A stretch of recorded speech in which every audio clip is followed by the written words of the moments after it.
Hi, my name's Chris. My question concerns abortion.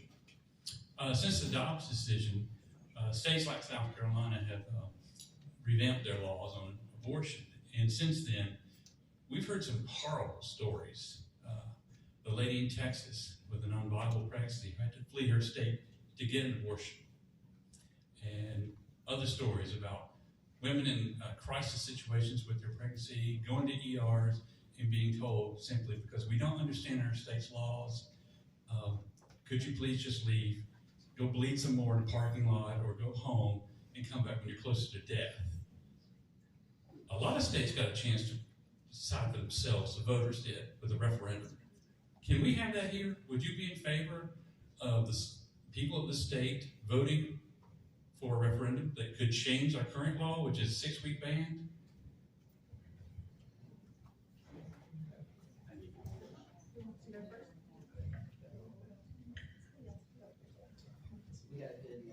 Okay.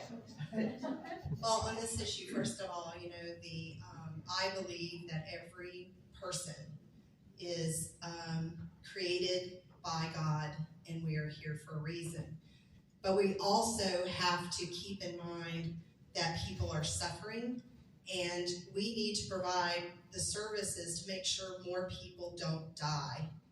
And as regards to a public referendum, I believe that we should have that remedy for the people of the state, because there are a lot of issues that need to be addressed that can't get anywhere in the State House, even when 77% of the people agree with it. So I fully support that.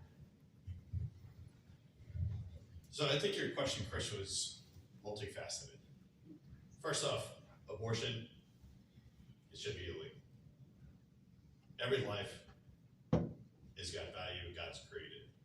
Now, if we're in a medical crisis, the issue that we have, and it's a second issue with your question, is doctors should have the ability to make decisions, medical decisions, and we should be able to make those decisions with our doctors as far as what kind of medical care that we need.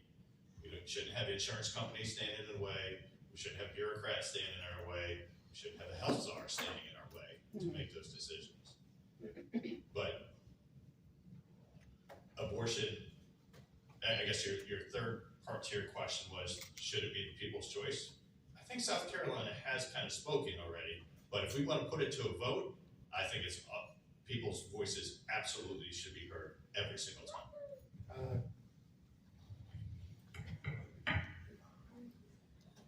So, if I may ask, you're asking for a constitutional amendment, correct? That every woman has a right to choose her choice between abortion. So, look what Ohio did, for example, last year. They went to the polls, overwhelmingly rejected the Republican-led House to increase the 75% threshold to pass such legislation. So now it's on the ballot this year.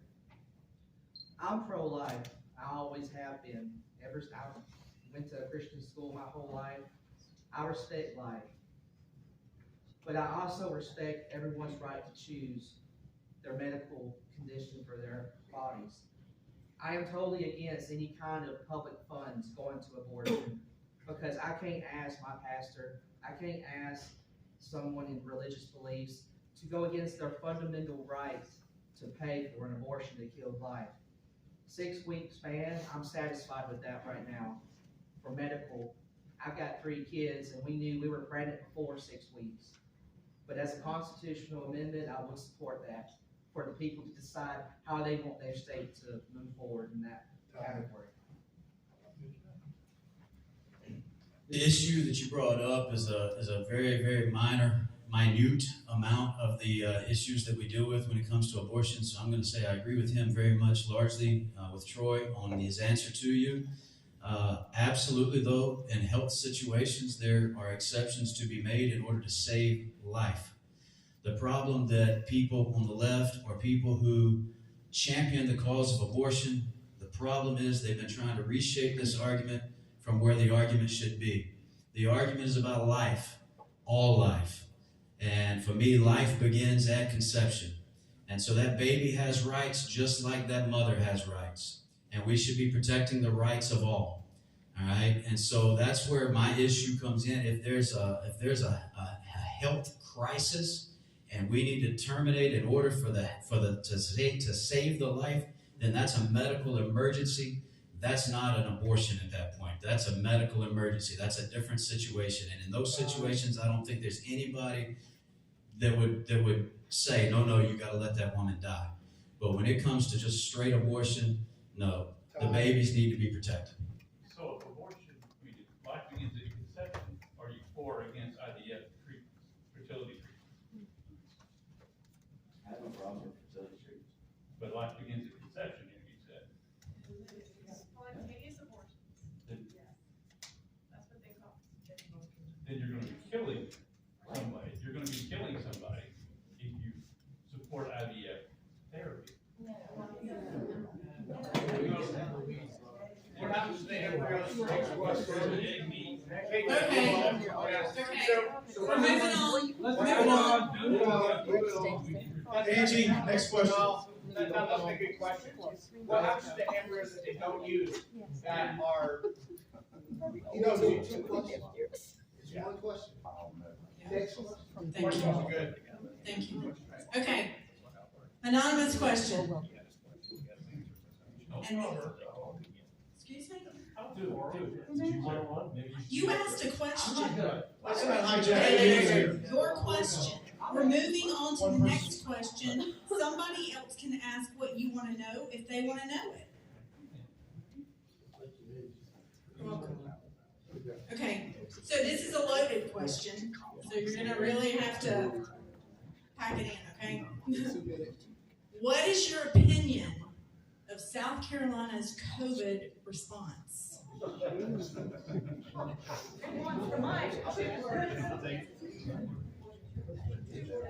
So it was funny today, we were looking at the date in 2020, April 4th, 2020 was the day that we were supposed to open up our farm to the public. Now we have a ropes course, there's shared equipment, all this kind of stuff, and guess what? We were shut down. We kind of stammered a little bit, and before we said, you know what, forget this, we're opening up our business, and if somebody wants to come after us, come after us. Here's the deal. Government should never be shutting down any business, any church. That's right. Cutting out any type of commerce, telling people that you can't go somewhere. I remember Jody and I were standing in Lowe's when they set off the emergency, the emergency tones on everybody's phones. And I remember standing there in Lowe's and everybody's standing there chuckling because everybody's phones are just going, beep. Here's the reality. We're all grown adults. We all can make decisions. And in October 2020, we had a fall festival at our farm. We had people that we lost staff members over it because they didn't like it. But guess what? We're outside, we make decisions. I did a hayride. People were like, you can't do a hayride. Social distancing. I looked back at one point and I had 35 people on our hay trailer, shoulder to shoulder. Guess what, folks? We're grown adults. We can make our decisions. Our response was terrible.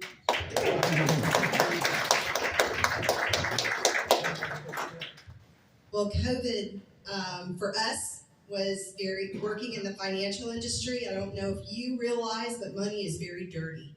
So we took the precautions, but what I believe is most everybody cared about other people, and if they were sick, they made sure to stay away or isolate themselves. I got it. I was diagnosed on March 13th of 2020, and it took 15 days to get my test.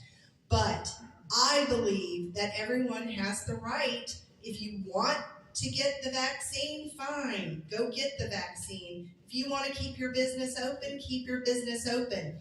But it's the decision of the individuals. And I don't think it's the role of the government to shut down business and schools and those kind of things.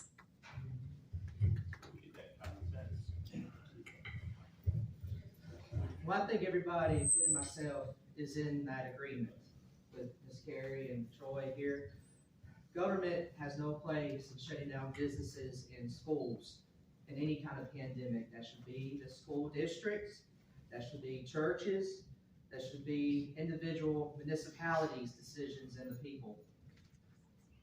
I fully support everybody's right to choose between vaccinations, choose whether to wear a mask or not, which was awful at work, especially at an uncontrolled climate environment I work at. But I also want to understand, people want to say that they're against corporate welfare, but you need to do your investigation on that, about the people that say that and whether or not they took that. Let's all remember, the COVID response was really mismanaged from the get-go. Thank you. Yeah, absolutely. I think, again, I can go back to my word, accountability and responsibility. And one of the places that drove me crazy was when we had people telling us that they couldn't go to work because they were making more money staying at home than going to work off of the benefits that the government gave, right? I mean, that drove us all crazy.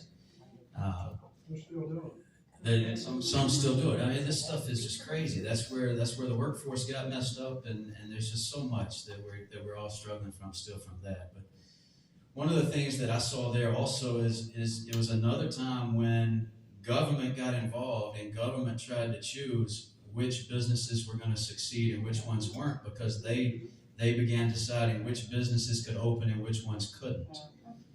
And that's just not right. In any way, shape, form, or fashion in our society, that's wrong.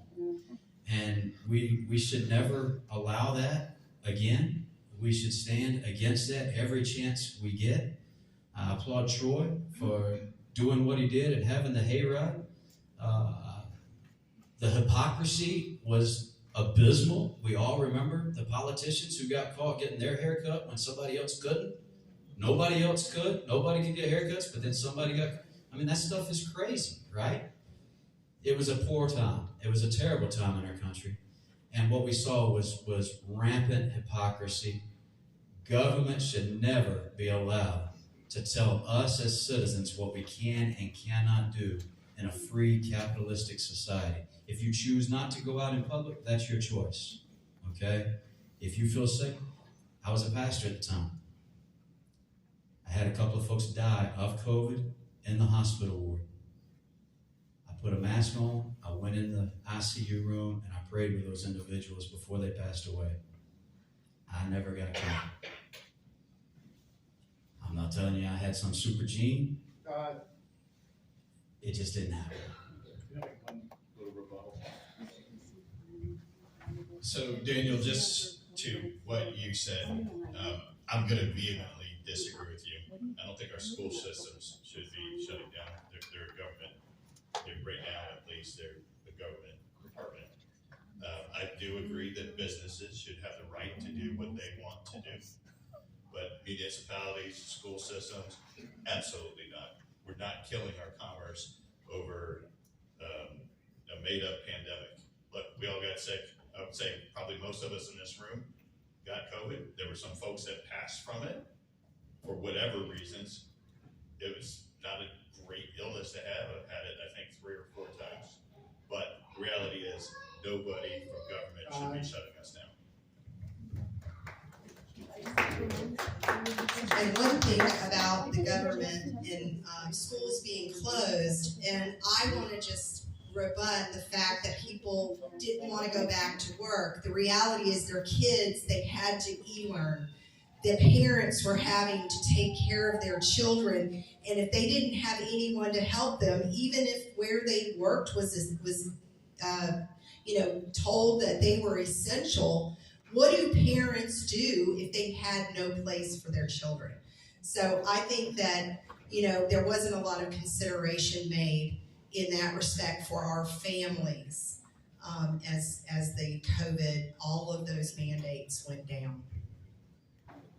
Let me just add one thing as well. As you said that, it reminded me, I've got family members who are in education, and we've still got kids today who are struggling as a result of the education that they lost during that time.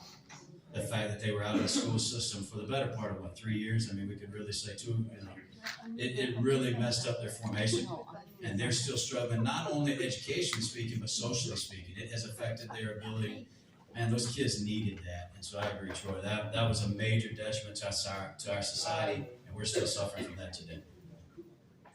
We have a question in the back, then I'll read one, and then I'll get you. Tort reform. This state is in desperate need of tort reform. People get arrested.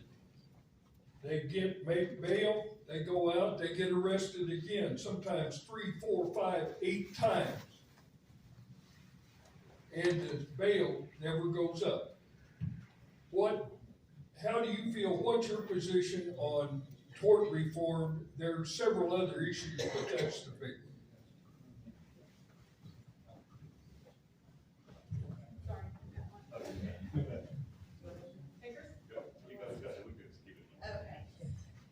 I think tort reform across the board, not just with recidivism in jails. We're also dealing with tort reform around insurance. I don't know about everyone in this room, but I haven't had an auto claim in over 12 years. And my insurance went up 20% just because of where I live. And a lot of that's being driven by the accidents and all the lawsuits and things like that. I think what we need to do, we're looking at the small venue, music venue. Same thing. We passed a law in 2017 that said you had to have $1 million of coverage. What's happened? We have only 3 insurers left in the state, and businesses are dying. So we need to work in that respect in a lot of areas. Tort reform is going to start with judicial reform. That's what it's really going to boil down to. Right now, all of our judges are picked for us by a group of legislators, most of them lawyer legislators. And if they don't get their way, guess what? Those judges might not be up for a new term. So I lived out in Missouri for about 15 years. In Missouri, the people got to vote and choose their judges. How about that? We need to be able to vote and choose our judges. Now, do I think that we need to have a committee that says, hey, these guys are qualified? Absolutely. Should we limit it to 3? Absolutely not. Everybody that's qualified should be put up, and the citizens should have the right to vote for them. Once we do that, then we can, Mr. Bowden, then I think tort reform is going to come on its own, because the judges are going to want to make an impact. Right now, to steal Chris's word, nobody has accountability. You look at, we have a farm in Lawrence County, we live in Greenville County, and you watch these sheriffs say, we've got this criminal, he did this, this, and this, and this, and we got him locked up. He'll be out tomorrow. There's no accountability in our system. There's no punishment. Ladies and gentlemen, I got spanked as a child. I got a switch across my behind as a child. I got paddled as a child. We need to get that back in our world again.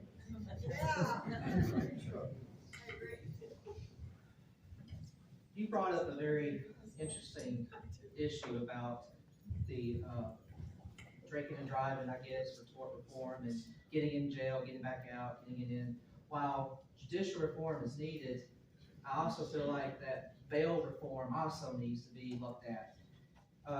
Having low bail for minor or misdemeanor offenses allows criminals and allows lawbreakers to get out faster.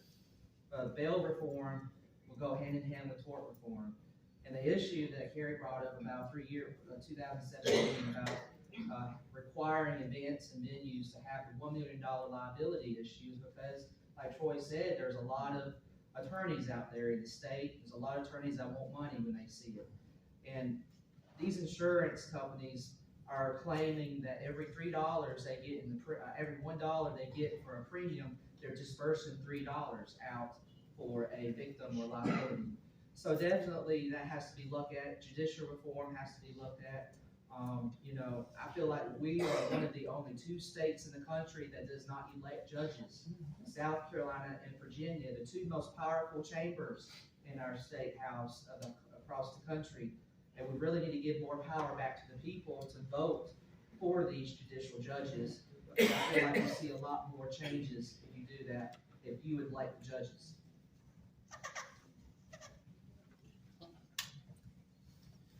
So I believe there's always room for reform, especially when we come to the judicial processes.